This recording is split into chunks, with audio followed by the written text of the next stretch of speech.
so gross and disgusting that this Prime Minister keeps using the pandemic as an excuse for his corruption. The very first act that this Prime Minister did when the pandemic hit was try to give himself unprecedented power and eliminate the role of the opposition in Parliament. And now we know why, Mr. Speaker, because when they're pushing $300 billion worth of deficit out the door, they will stop and take the time to reward their friends. That is the essence of this Liberal Party under this Liberal Prime Minister. I don't even have a question, Mr. Speaker. It's just disgusting.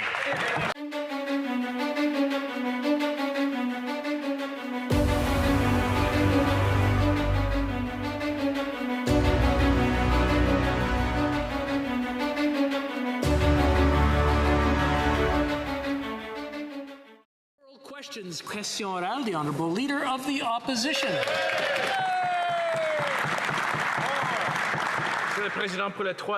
Mr. Speaker, for the third time, the Prime Minister is involved in a scandal. Once again, he thought that the rules don't apply to him. And he compensated an organization which has given members of his family $300,000.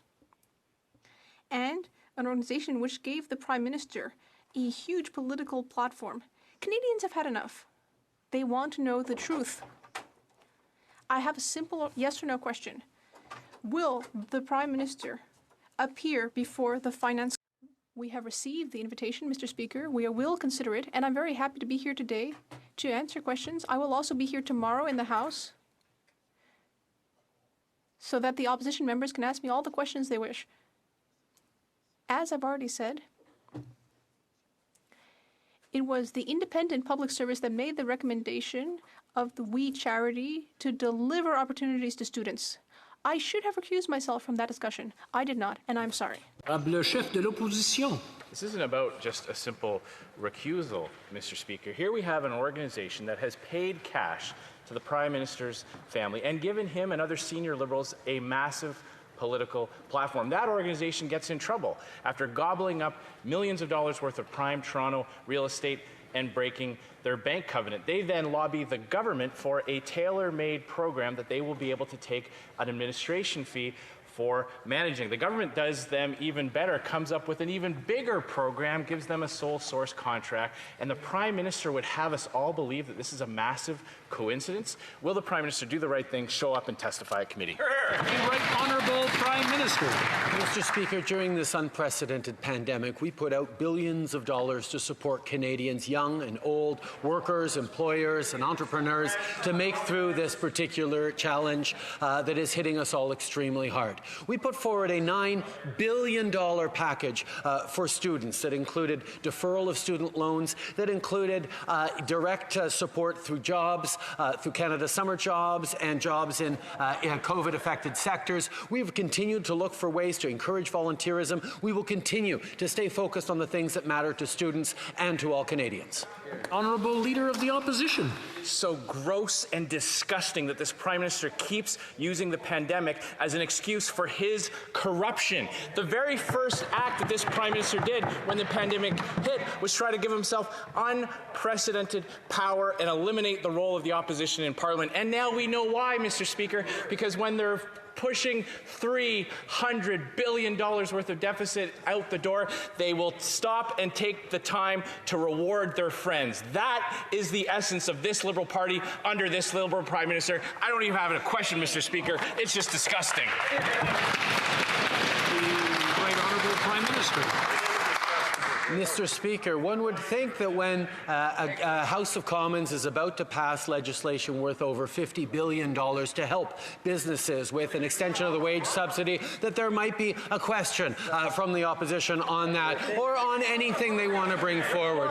The fact of the matter is we remain focused on giving Canadians the support they need to get through this challenging pandemic. We will look creatively, we will look carefully at different ways of supporting students and elders, and we will keep doing that, Mr. Speaker, for all Canadians. The Leader of the Opposition. That's right, Mr. Speaker. Nothing to see here. Just move on. Don't ask any of the tough questions. Tough questions about the relationship with an organization that paid members of his family cash, that took administration fees for running sole source government contracts after breaking their bank covenants and having members of their board resign. Now, the Prime Minister is trying to hide behind the public service on this one, but I'd like to ask him a very simple question. On what basis would the public service have made their recommendation that we was the only organization that could deliver this program? Honourable Prime Minister. Mr. Speaker, when we came forward with the idea of supporting young people who would want to be involved and serve their community across the country, we as a government came forward and looked to see young people serving their country. The public service took a look at the ways they could deliver that program and determined that the WE organization was the only one that could deliver that program as ambitious as it was for this summer. That was the recommendation made by the nonpartisan public service. Of course, as I apologized for, I should have recused myself because of the connection with the families, but that doesn't take away from the fact that the public service recommended that organization. The Leader of the Opposition. Well, Mr. Speaker, here's what the Charity Intelligence Watchdog said about that claim. Quote, "I'm not sure how you would assess the charity's track record or capability to do this if they had not previously done such work in the past." His explanation just doesn't hold up. But there are two camps developing in the Liberal Party, Mr. Speaker. On the one hand, we have the Foreign Affairs Minister, who wisely took a barge pole and separated himself from the scandal, saying that it was a mistake and he didn't know anything about it. Then we have the Deputy Prime Minister, who had no problem showing Liberal faithful that she was willing to defend her leader.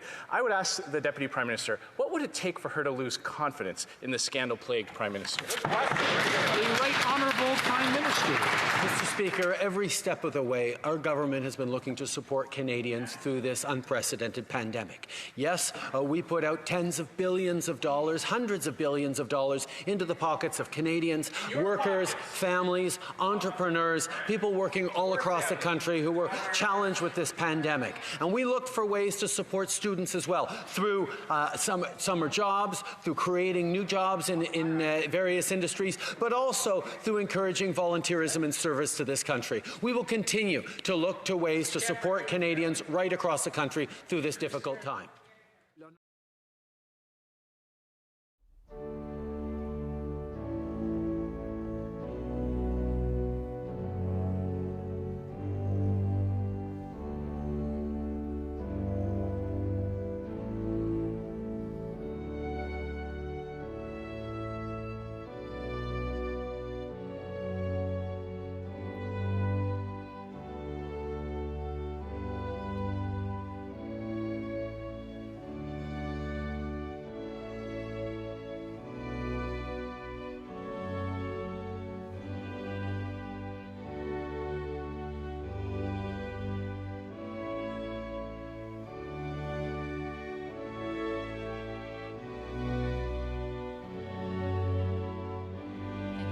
Mr. Speaker. The Prime Minister has close connections with the WE charity. That's obvious. So why did the Prime Minister not recuse himself when the decision was made to award nearly $1 billion to the WE charity? The Right Honourable the Prime Minister. Mr. Speaker, as government, we are there to help young people, seniors, workers, families throughout this crisis. We wanted to help students by creating service opportunities for them, and the public service made a recommendation. They recommended that the WE charity be chosen to deliver all of these opportunities for young people across the country. We agreed to the recommendation. Indeed, and I apologize, I should have recused myself because of those connections between my family and the charity. South. But apologizing means nothing if the Prime Minister keeps on breaking the rules to help his wealthy friends. Here are the facts. The Prime Minister's family has earned over $300,000 in speaking fees from this organization. WE has said that they don't actually normally pay speakers a fee. Now, on top of that, giving $1 billion to create a brand new program makes no sense when there's so many existing ways to help students that are faster and are proven. So will the Prime Minister admit that this was never about helping students and always about helping his wealthy friends?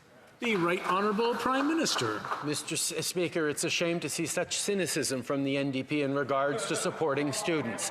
We put forward a $9 billion package for students. It included deferral of student loans, creation of new jobs in sectors affected by COVID, enhancing the summer jobs program, and many other things to support students and student organizations. On top of that, we saw an opportunity to encourage service and volunteerism and create opportunities for tens of thousands of young people who want to step up during this pandemic. This is something we believe in deeply and something that this government will continue to work on. Honourable member for Barrie Innisfil. Well, what's disgusting about the WE scandal is that the Prime Minister's wife, mother, and brother were paid hundreds of thousands of dollars by WE, and then knowing this, the Prime Minister doesn't recuse himself from the decision to give WE $912 million. Now, I'm sure the Prime Minister is grateful that the Deputy Prime Minister proclaims she still has confidence in him, while other ministers, like the Minister of Global Affairs, is doing everything he can to distance himself from the PM's latest ethical scandal. Will the Minister of Public Services and Procurement tell us which cabinet camp is she in? The Honourable Minister. Mr. Speaker, what's clear is that our government is focused on delivering for Canadians. We know that this is a very unprecedented and challenging time. We know that Canadians are struggling. We know that COVID-19 has impacted all Canadians and disproportionately certain communities, and students are no exception. When it comes to the investigation from the Conflict and Ethics Commissioner, we will be working with this office. Thank you, Mr. Speaker.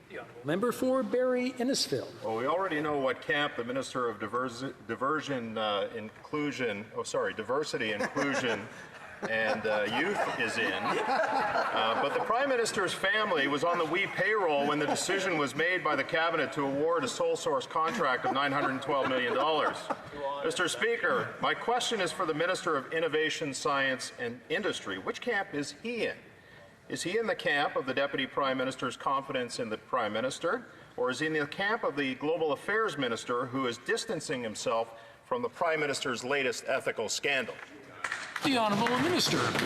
Speaker, our government's focus is clear. It's on Canadians and delivering for Canadians, and that's what we do on this side of the House.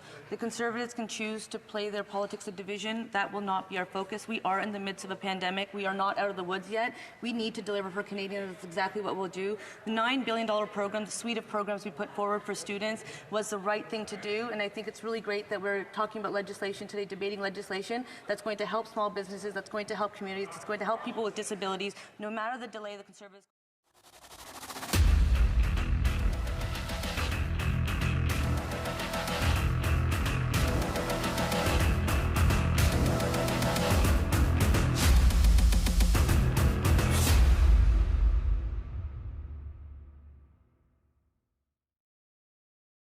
In 2016 and 2020, before the viral pandemic, I didn't realize it was a national security risk to ask the government how many towels they had in 2018.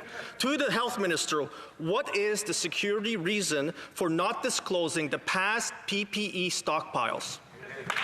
The Honourable Minister of Immigration.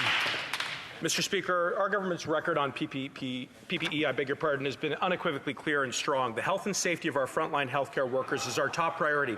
We've been working with the provinces and territories, with industry and suppliers, and with other partners to ensure that we have enough PPE in Canada to protect healthcare professionals. The PHAC has issued guidance informed by frontline healthcare workers on when a health provider may need an N95 mask, and while it's up to each province... Thank you, Mr. Speaker. Honourable member for Haldimand Norfolk. Oh, Mr. Speaker, a constituent of mine works an essential service every Sunday, unless there's a fifth Sunday in the month.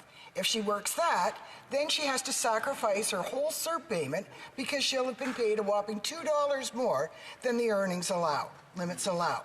Now, that's just a dumb system, Mr. Speaker, but Conservatives believe that people should always be better off when they work. So we proposed a plan that would truly support Canadians as they get back to work. Why won't this government implement our common sense plan to support Canadians? The Honourable Minister. Mr. Speaker, I take issue with characterizing the CERB as a dumb system when it's helped over 8 million Canadians make sure that they have money to pay their rent and pay for food. We have worked extremely hard to evolve the CERB with the evolving state of this pandemic. We're continuing to do so.